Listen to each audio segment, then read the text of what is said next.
Hi, I'm Helen. And I'm Sarah.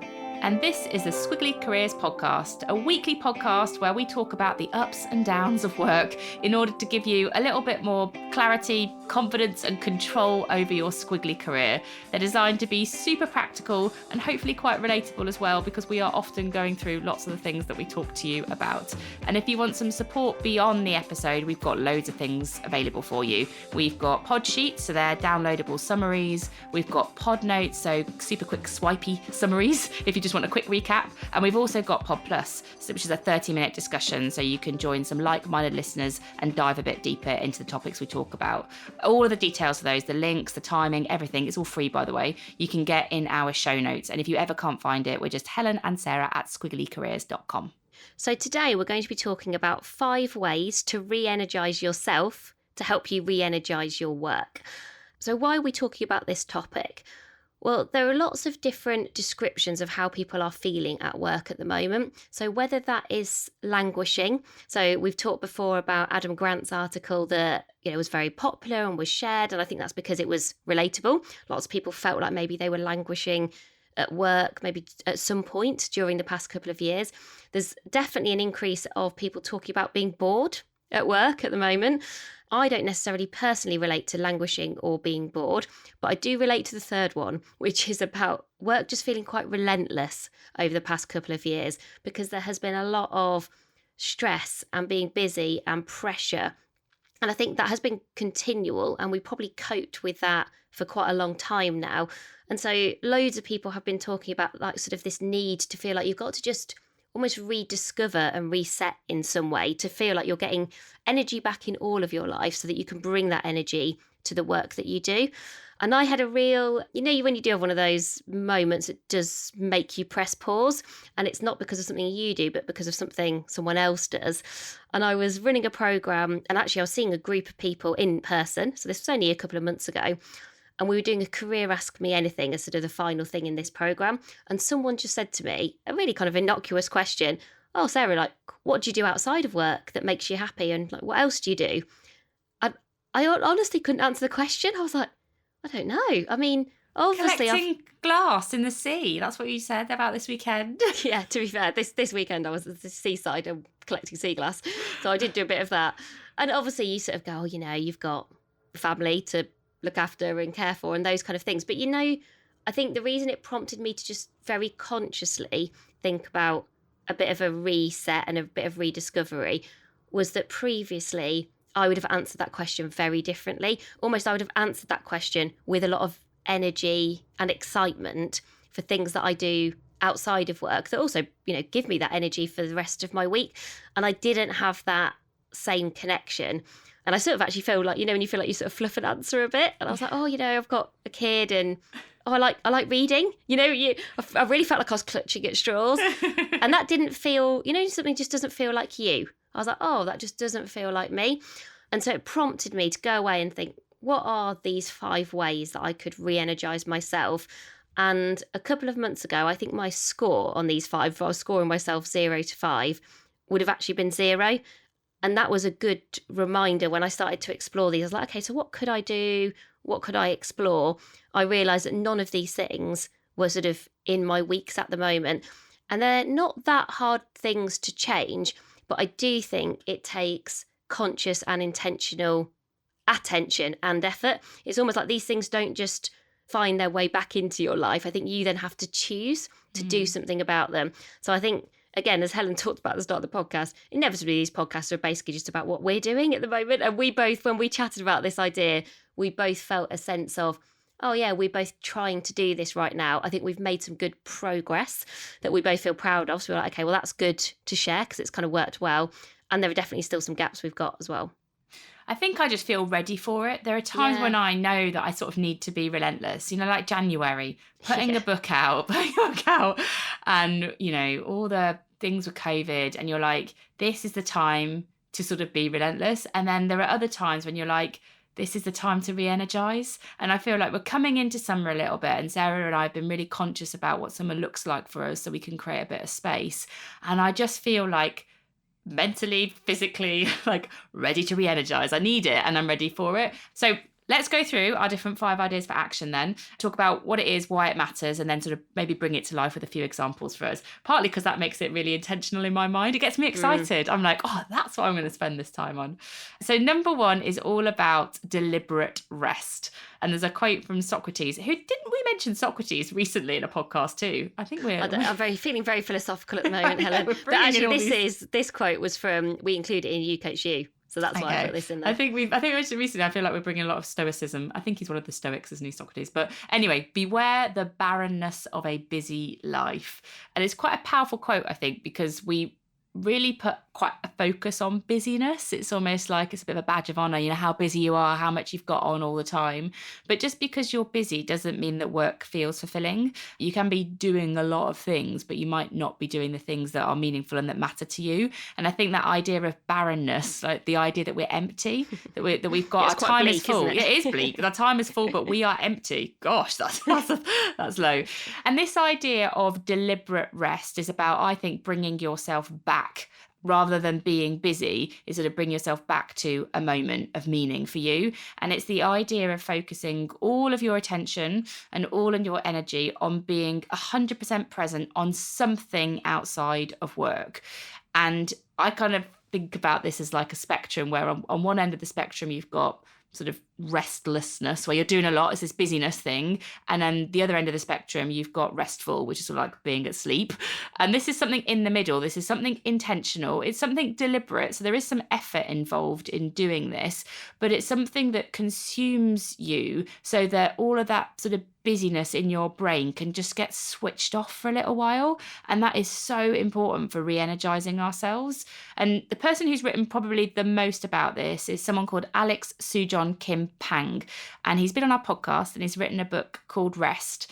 And he says that deliberate rest helps you to recover from the stresses and exhaustion of the day, allows new experiences and lessons to settle in your memory, and gives your subconscious mind space to keep working, which I think, like, settling, space and new experiences. Oh, that sounds like the dream. That's the business case right there. That's the dream. Yeah, let's do that.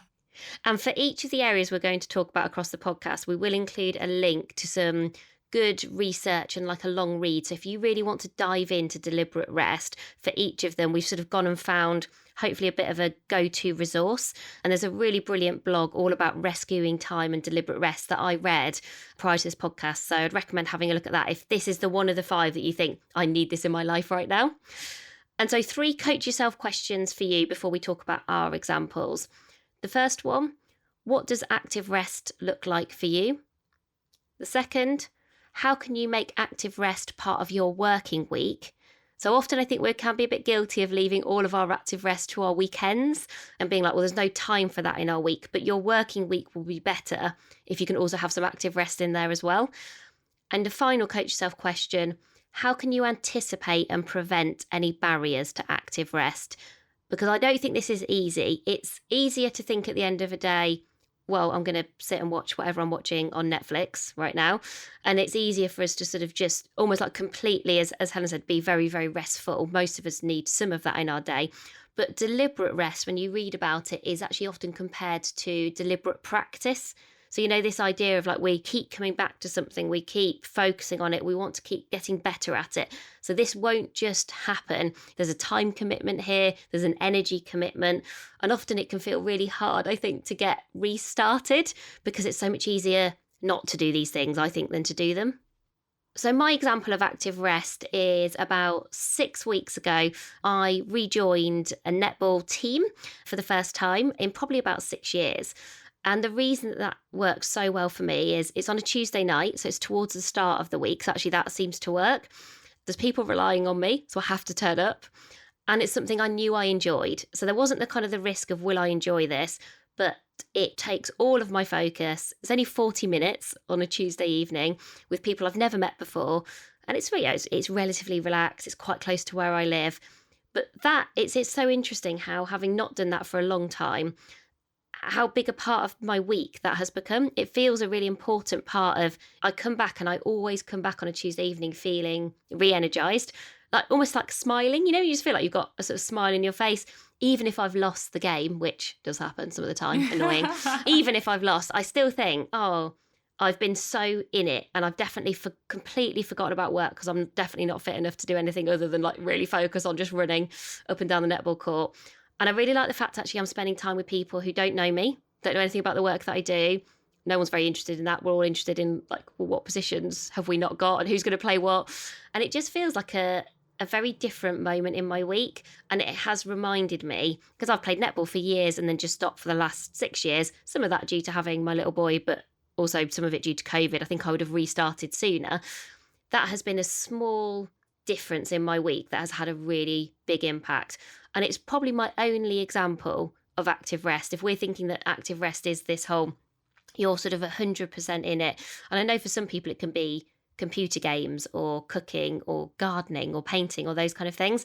But I don't do any of those. So it's my one example at the moment, but I can see how having more than one example in a week would also be really good for me.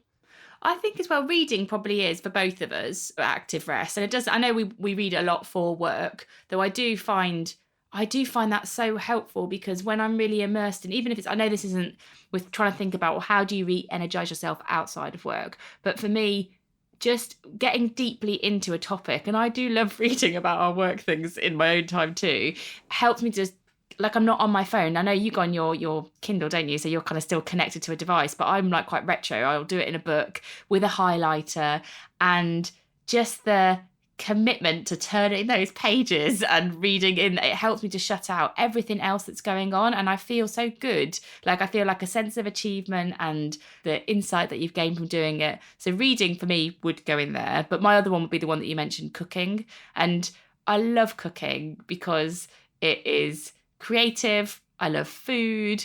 I love bringing people together to eat food. There's so much in that process for me that is energizing, and I don't do it enough. And I can really see when work is getting in my way of that, because I squeeze every other moment with something else, and I'll just grab something quick out the fridge, and food becomes functional rather than this feeling of deliberate rest. And when I have the time to do it, it makes me really happy. It makes me really happy. So if you've not got some deliberate rest in your week, maybe think about what that looks like for you, or perhaps if you have, is it the right amount of frequency? Certainly, I think for both of us, we see that when we get this right, it makes a really big difference. Our idea for action 2 is to set yourself one goal outside of work to achieve before the end of the year. So we're recording this now in June, so that gives you about 6-7 months. If you're listening at a different point in the year, just think a goal for the next 6 months. And it's one thing outside of work. I think this is the connection between things outside of work and in work. We're really trying to keep outside of work here, but to help you in your day job. And I found a really good quote from Tony Robbins on this, which is, setting goals is the first step in turning the invisible into the visible. And I was like, oh, that's, when I then started to think about this, I was like, I think that's how goals are really helpful. And again, there's a really good article from Positive Psychology all about goals in terms of how they give us focus, they hold us accountable, they improve our ability to prioritise. And what's interesting is just by having a goal, we increase our energy, and then we put more effort in, and then you're much more likely to achieve the goal. So there's sort of a positive, self-fulfilling prophecy, albeit we do know with goals, it's worth doing what's the goal? And also, what's the obstacle at the same time? Because we've seen that when we've talked about this before. We don't just want a goal that sort of sits slightly randomly, that you have no sense of how am I ever going to get there, or what might get in my way. So we do want to kind of think of some of those things. But I think just having that one goal that's like a personal goal could be a really helpful motivator to just start to make some positive progress on something new or something different. And so a couple of coach yourself questions then for you to think this through. What would you like to get better at? What would you like to try for the first time? Who could help you to achieve that goal?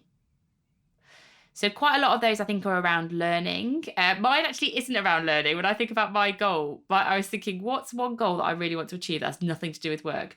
I want to re-love where I live, which I appreciate is really big. And the reason why is I feel like over the last couple of years of the pandemic, we haven't had I live in a really old house, like 400 odd years old. It has all kinds of issues. I mean, it's got bags of character and bags of issues because it's an old house. And for the last 2 years, due to pandemic and like work, all kinds of things, I haven't given the house the love that it needs, and now it's like really in need of it. But we've got like plans in place. We're going to redo our garage, which has an asbestos roof. I told you there was problems in our house.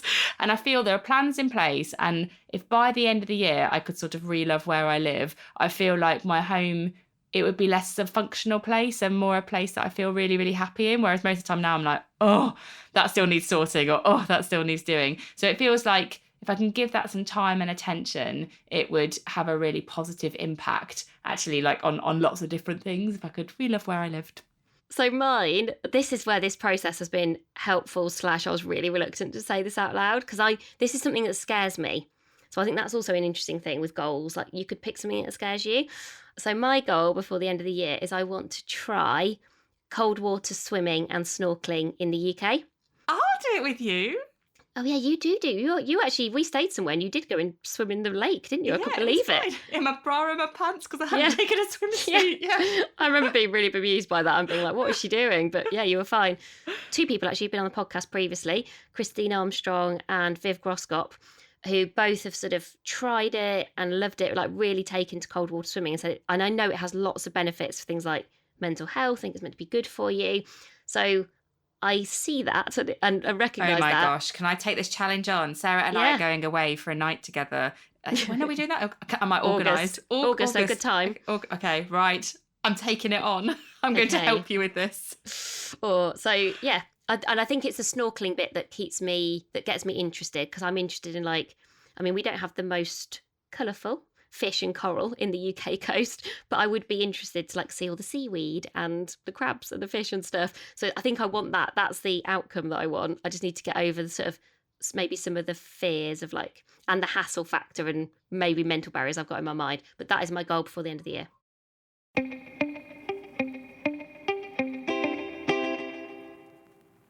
So idea for action number 3 is to spend time with some new radiators. So these are people who are likely to re-energise you outside of the day jobs. And there's a really nice quote from Margaret Heffernan, which says, you need to build relationships beyond the ones that we need right now. And I think so often, because we are so busy, to use that word again, we spend a lot of time with people doing the job that we do today. And it's this idea of making space for some other people in your life. And actually, the more sort of different some of those people are that we make space for, the better it can be for us in all kinds of ways. So Bathy Syed, author of Rebel Ideas, talks about this idea of cognitive diversity. So when you're mixing with different people, you're spending time in different places, you get more creative insights and ideas, and that leads to better performance. So there is a sort of, a business work benefit to you doing this outside of work. And the other thing that we tend to do is we spend time with people that already know us quite well. And that isn't always great for new opportunities. So it's brilliant for support. Like me and Sarah spending time with each other is like the most support that I could ever wish for in my work. But actually, if I want to spend time in a new world or generate new ideas or possibilities for my career, actually our worlds aren't that dissimilar. And it's when you get outside of your world and you build relationships with new people, what's called a weak tie, that you can open up more opportunities. So 3 coach yourself questions to ask here. What would you like to learn more about? Second one, what communities already exist that could help you to do that? And third one, what could you say yes to that you might normally deprioritise? The reason I started the coach yourself questions here with learning, if you're an introvert like me, and maybe Helen will have a different point of view on this, but if you just said to me, you need to spend time with some new radiators, I think I'd find that difficult to know where to start. The kind of I don't know what I don't know would be too big a barrier for me. Whereas what has really helped me on this one, because this is one I've made some very kind of active progress on in the last couple of months, is thinking, well, I would really like to learn more and spend more time with people who run their own kind of fast-growing companies. So maybe not people who are in big FTSE 100 or big PLC companies, and people probably who've been doing that for a bit longer than Helen and I have. So who just have interesting insights and perspectives, and not sort of in our world, so not necessarily in career development or in learning or people who do podcasts, but just people who maybe are quite entrepreneurial. So I found that a really helpful starting point to then answer the coach yourself questions 2 and 3. So what communities already exist, and then what might I say yes to? So I've got 3 things that I've been doing two kind of bigger things I've got coming up, and one thing that I've just started to make part of my months. The two bigger things are I'm going to Wales in a couple of weeks' time to something called the Do Lectures, which I have been trying to go to for a couple of years, but because of COVID, I've been waiting. So that's a happy coincidence. And Do Lectures is about 100 people in a field, I think it is, for a couple of days, but all people I think who will be really interesting radiators, new people. I think I might know one person there.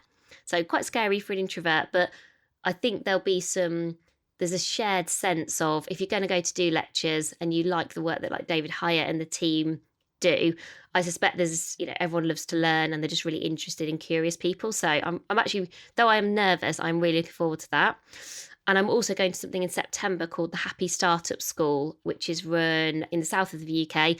And again, it's something you can go to for a day or a couple of days just to learn about. Some of those people have started up lots of businesses. Some people are at the start. So again, just hanging out, spending time with some new people. So they're quite immersive things. And then the other thing I've been doing a lot more of in the past couple of months are curiosity coffees. So where I've had people introduce me to other people, just usually on a Friday. I find Fridays are quite a good day for me. Just spending half an hour with someone new. And even last week I had a conversation with someone where we both sort of turned up and we were like, we're not really sure who each other are or what we're talking about, but we've been introduced by someone and we had a really brilliant conversation, just learning about each other. It was really, the kind of the getting a window into each other's world. So I described a bit about what we do at Amazing If, and she described a bit about her company, and actually she's run a few companies. We asked each other some questions. We found some common ground and connections, some things we do really differently, and it was just fascinating. And that point about energy, re-energizing, I came away from that conversation re-energized.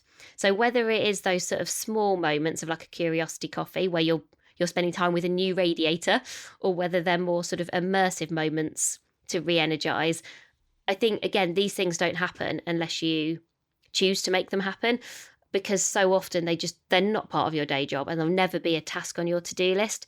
But every time I've done one of those curiosities, I just come away going, oh, I feel great. I feel really inspired or interested or intrigued. Well, I have one. I know this is about new radiators, but I already do this thing, but there are always new radiators in the community. So I'm part of this community called Cabal, which meets every month, and different people go every month to this event. And there's always food. So I'm always happy on that front, but you always sit next to someone new.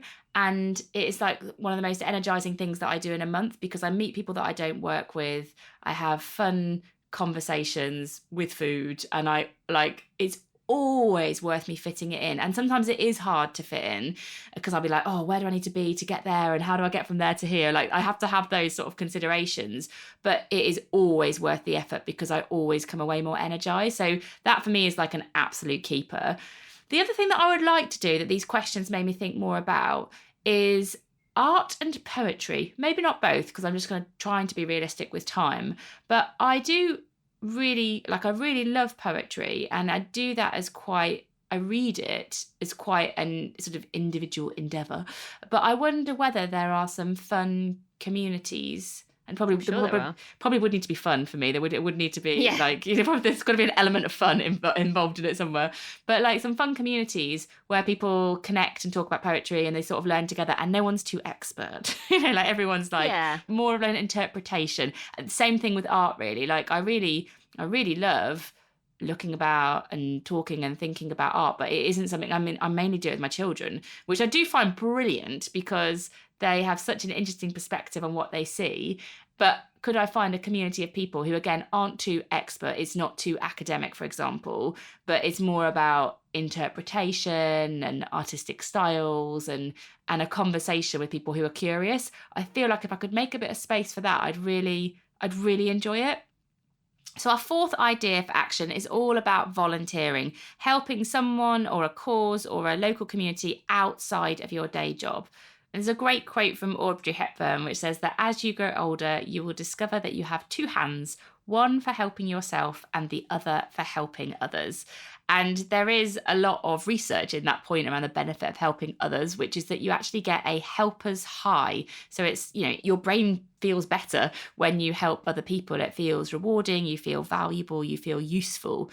And it's also really good for building new connections, because perhaps you'll be helping people that you wouldn't do ordinarily when you make this really intentional, who could I help and how can I help?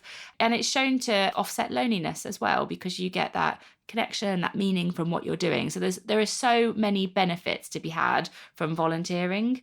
And when you read about the research behind volunteering, and again, we'll include the article if you'd like to, because there's actually some very good scientific data that connects volunteering with why it is so good for you. Because it's not only good for your mental health. If you're sort of feeling okay and like feeling good, I would say at the moment, Helen and I are feeling good. It helps you to feel even better. So you sort of get this boost. But actually, if you're not feeling great, it also helps you. So you might be thinking, oh, I'm not feeling brilliant at the moment. Then volunteering is really useful. But also if you're feeling brilliant, you'll just feel even more brilliant.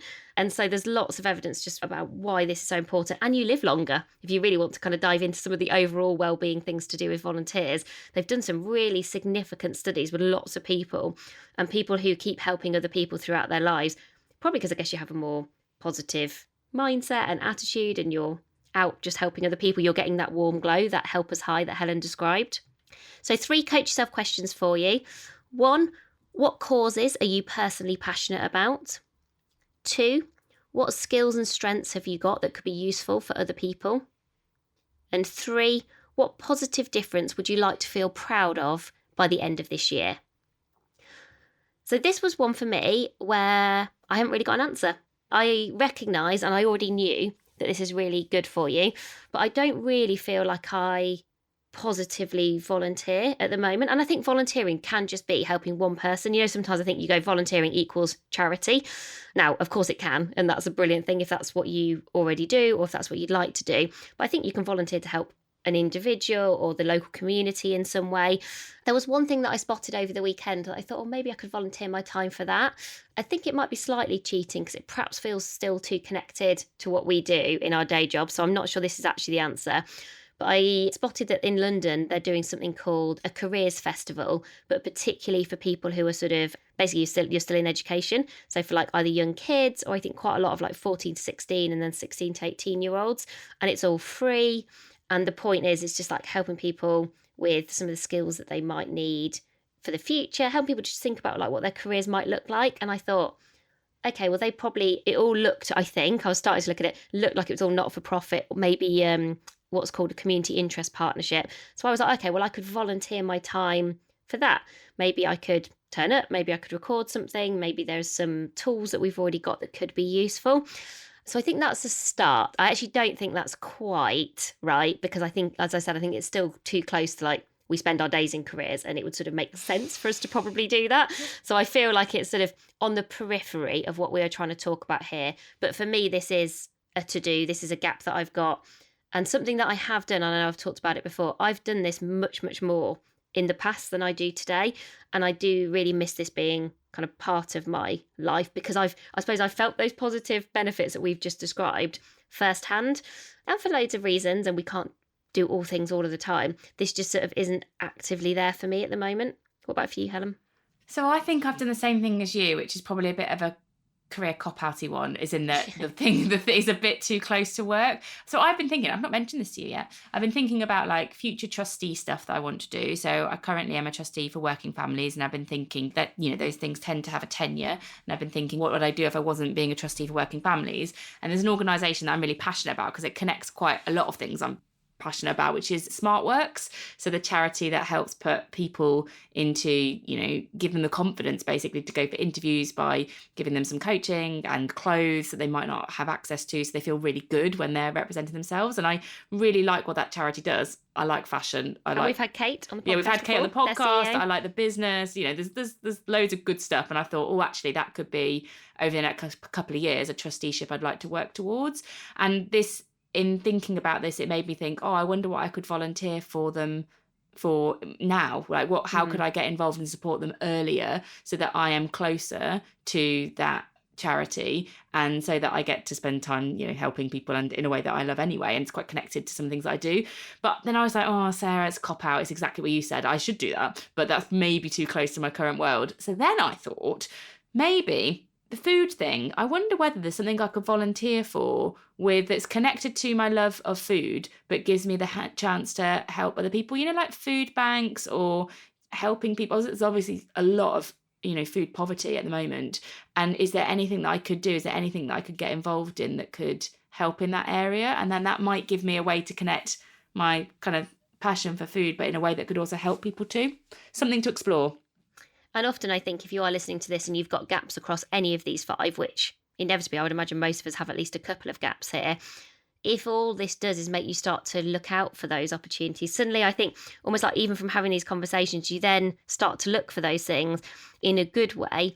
You get drawn towards, you kind of create a pull for those things that feel relevant because you suddenly have thought, oh, I would like to do that. And that's what it could look like. And then suddenly things just sort of seem to come your way. But I think that's because then you're consciously looking for them. Well, also, I think if you talk to other people about it, like me talking to you about it, next time you had a conversation with someone, or you're like, oh, Helen, that links with what you said. And people start to spot this for you. So it's a good thing to talk about in teams, I think, because it helps, you get to be able to help each other through it.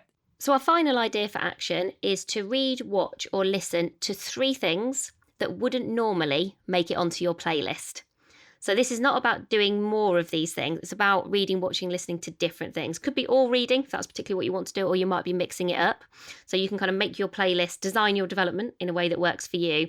But it's got to be things that you wouldn't normally spend time with. Great quote from Ken Robinson here. Curiosity is the engine of achievement. And the business case for curiosity is very easy to find. So there's a great HBR article that we'll link to. It makes us more adaptable. You view tough situations more creatively. And it reduces our confirmation bias. I found this one particularly interesting. So when we spend more time sort of learning from different places, spaces, kind of widen and broaden our horizons, it improves our decision making. Because I guess if you get stuck in, it avoids more the echo chamber trap of like, thinking in the same way, doing things in the same way. It encourages you to engage, I guess, with different perspectives and points of view. And so therefore, rather than always doing the same things, it encourages you to step back and just to think differently and look at different options. So there's lots you can read about why this would be a good thing to do, but not that easy, I don't think, to do. But we'll come on to that.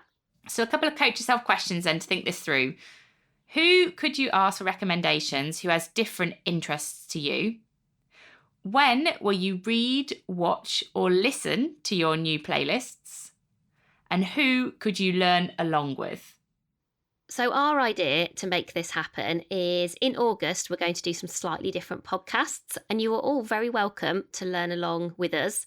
What we've done is we've picked 4 different topics, which we're sort of describing at the moment as the ecosystem that we think helps to support your squiggly careers. So this is sort of zooming out away from day-to-day work into 4 like much bigger areas that we are not expert in, which is already making me a bit uncomfortable. I've already said to Helen, I'm not sure about talking about some of these, but we're going to give it a go. So we are going to look at sleep, health, relationships, and money. So we've sort of picked those 4 topics. And we are both going to read a book, a different book each, probably a book that neither of us would normally read. And we're going to then use the podcast to come together to talk about what we've both read, what we've learned, what made sense to us, what didn't. And for us, I think that is, we've talked about before, that it's helpful to have a bit of a forcing function, I think, to do this, because this is, you're trying to break away from the mold of what you would normally do. And I think if you can create a reason to do that or some accountability for doing that, it just makes it much more likely to happen. If you're being realistic, would I read the 4 books that I'm going to read prior to those August podcasts if we weren't doing them?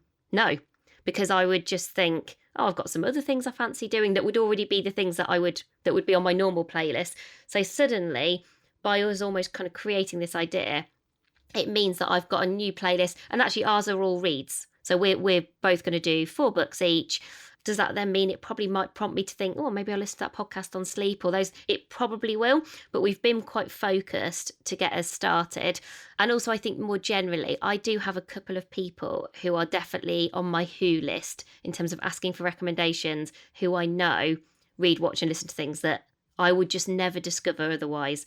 So like my sister is very good for this. I'm very fortunate to have a sister who, very curious, bought me a magazine on Friday that I think, and she's highlighted a little paragraph in it that sort of describes almost Squiggly, that I will share with everyone because it is brilliant. I will share it on Instagram. But again, she spends time in different worlds to me. And so I always sort of take her recommendations very seriously, because I just know, oh, that'll be a new playlist for me. That's not something that I'm going to discover otherwise. I feel as well that just like, for example, our August idea has sort of liberated my learning a little bit. Like it's a real forcing function to look outside of the stuff that you would normally spend time reading, watching or listening to, and giving it like an intention. So again, maybe doing this as a team. We are working with an organisation at the moment on a summer learning challenge where they're setting them some themes at the start of this particular month, and by the end of the month they've all got to share like some sort of digestible learning for everyone else's development. And I think you could do something similar. Like you could take like sleep, money, the sort of themes that we're looking at, or it could be something else. But it's a forcing function for you to look outside of your normal world of learning. And I'm really excited by it. I can't wait. My husband's like, what are all these random books that you've been buying? I'm like, you wait. There's some great insights in here. My partner did say that. He was like, you sure you need new books? I was like, yep, it's for work. It's for work. So let me just summarise those 5 ways to re-energise yourself, to re-energise your work. So you've sort of got them all neatly, because I appreciate we've kind of talked around them clearly for ourselves for the last half an hour or so. So number 1, deliberate rest. Number 2, set yourself one goal outside of work. Number 3, spend time with some new radiators. Number 4, find opportunities to volunteer. And number 5, read, watch or listen to 3 things that wouldn't normally make it onto your playlist. So thank you so much for listening to today's episode. We hope you find it helpful and you've taken away lots of different ideas for action. We'd love to know what you do, or if you've got any feedback or suggestions for us on our ideas as well. Just get in touch with us either via Instagram, where we're at AmazingIf, or just email us, Helen and Sarah at squigglycareers.com. And we'll be back with you next week for another Squiggly Careers episode. Bye everyone. Bye everybody.